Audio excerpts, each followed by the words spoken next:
Asbury University Revival chim turin mi tam takti hian anin laina abiak in hall hi hei hi ani ta hian lu tur ania hemia lu tur hian darkar ni thum apona intlar angaya USA state hun sang mai ba ka khovel hun sang atangin mi ten hei hi pan khom ani mian thanem khop maya mi pui achunga lu tur intlar hi hela ma hian alo mani achunga lu tur hian darkar thum darkar li nga ngai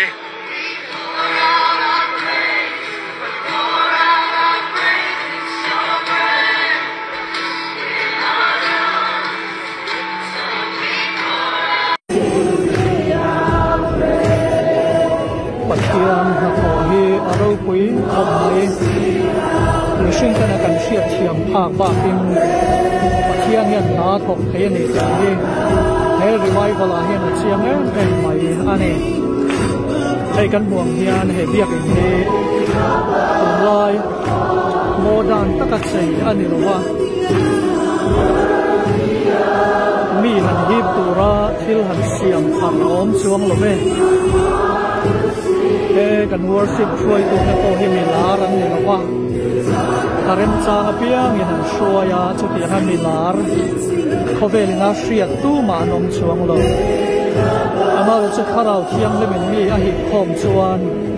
em huna hian mi ten sang khai takin lalpa an choi moya kan fat mai ani ai kharau thiam lem om pui na zara hak thanga om tak chu ani chiang hai mai e mona lu tur hian dar kar linga apona nga ya a huem em mai ni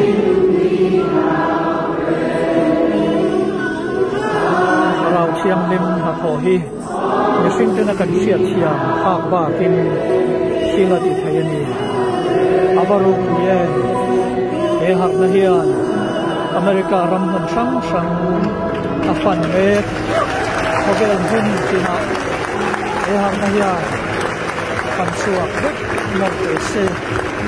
avan ro pi te lul ahuna hobe te kanom he kan van nei le ani talpa chu ro pi de ro se